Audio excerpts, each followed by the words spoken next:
Bismillahirrahmanirrahim. Hypertrophy. Hypertrophy is an increase in size of tissue or organ.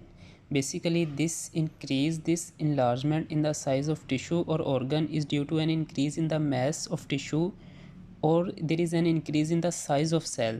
So, increase in mass or increase in size of cell leads toward hypertrophy.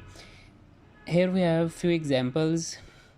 Liver cells have more endoplasmic reticulum in drug induced hypertrophy. So जब liver में drug induced hypertrophy होती है तो उस liver के sales जो हैं hepatocytes, उनमें हम जो एंडोप्लाज्मिक रेटिकुलम की तादाद है वो ज़्यादा देखते हैं.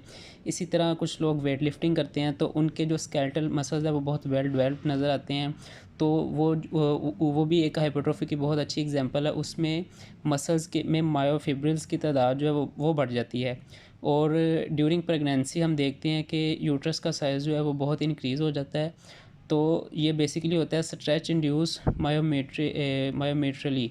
तो ये इन रिसेप्टर्स की वजह से ड्यूरिंग प्रेगनेंसी यूट्रस का साइज़ इंक्रीज़ हो जाता है. हाइपरट्रोफिंग मसल्स में हम देखते हैं कि जो हाइपरट्रोफी होती है वो उसमें ऑटोक्राइन ग्रोथ फैक्टर्स की वजह से भी होती है.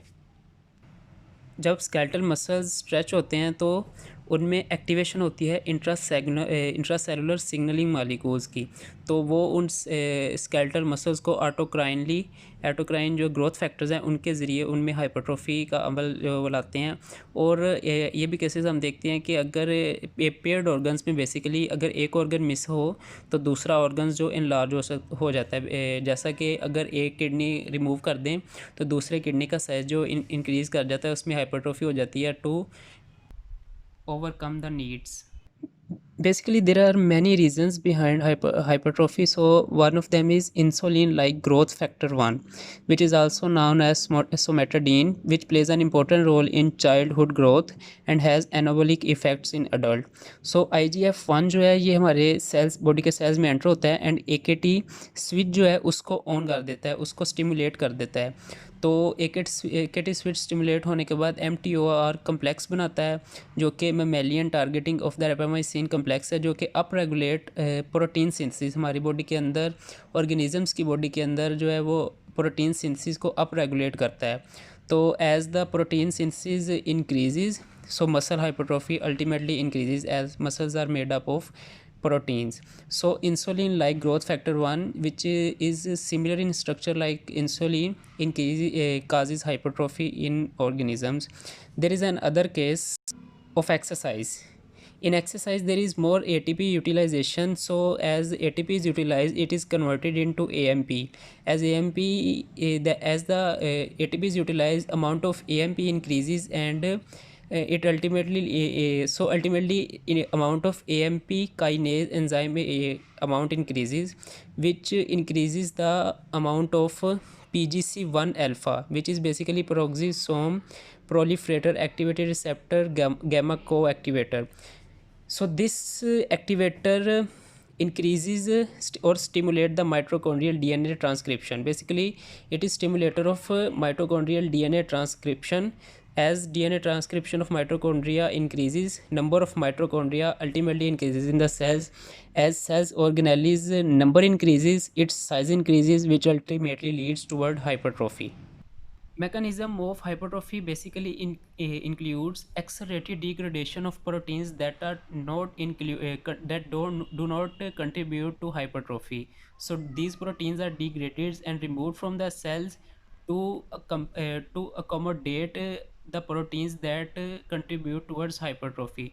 So proteins that do not contribute in hypertrophy are removed, and those who contribute in hypertrophy are included, or their concentration amount increases in the cell. As a result, gene expression of the cell increases. All these factor leads toward hypertrophy. And there is another very important factor, that is this decrease in cell death. सो हमने atrophy में देखा था कि cell death की जो ratio है वो बहुत इंक्रीज़ कर जाती है. इसी तरह जो हाइपरट्रोफी है इसमें सेल डेथ की जो कंसनट्रेशन है, इसकी अमाउंट है, वो बहुत डिक्रीज़ कर जाती है एंड अल्टीमेटली सेल्स जो हाइपरट्रोफी की तरफ चला जाता है. अगर हम हाइपरट्रोफीड सेल्स को माइक्रोस्कोपिकली देखना चाहें तो सेल्स जो हैं वो लार्जर अपीयर होते हैं. चेंज ऑफ एनलार्ज सेल्स में भी डिफ़िकल्ट. तो एनलार्ज सेल का जो चेंज है वो डिफ़िकल्ट होता है पहचानने में. सो उसको हम दूसरे ऑर्गन्स जो सेम स्पीशीज सेम ब्रीड का जो ऑर्गन है उसके सेल्स के साथ मैच करते हैं, तो हमें पता चल जाता है कि सेल में हाइपरट्रोफी हुई है या नहीं हुई। ग्रोसली हम देखते हैं कि ऑर्गन या टिश्यू का साइज़ जो है वो लार्ज होता है। हम पेड ऑर्गन में बड़ी इजीली पहचान जाते हैं कि जो जिस ऑर्गन में हाइपरट्रोफी हुई होती है उसका साइज़ बहुत इंक्रीज़ कर जाता है। और कार्डियक हाइपरट्रोफी में हम देखते हैं कि ventricular wall of the heart जो है वो बहुत ज़्यादा थिक हो जाती है। हाइपरट्रोफी की बहुत सिग्निफिकेंस है विद इन अ लिमिट। उस लिमिट के बाद जो है वो ये प्रॉब्लम काज करती है। तो within a limit it is a protective mechanism. So जब हम न्यूट्रिएंट डेफिशिएंट हो जाते हैं तो हम अपने मसल्स की प्रोटीन्स हमारी बॉडी यूज़ करना स्टार्ट कर देती है। So it is very beneficial in that case. And but if there is an large organ, it is out of limit enlarged, so there is mechanical hindrance in function of closely spaced organs. So हम अगर हमारे kidneys जो हैं liver है ये enlarge हो जाए तो एक दूसरे के फंक्शन में ये हिंडरनेस करेंगे। So in that case it is injurious to health. And upon removal of stimulus hypertrophy जो regresses, but the normal size, the size that was at the initial never by rarely achieved। हम कह सकते हैं कि जो normal size है वो बहुत कम अचीव होता है। So it was all about hypertrophy.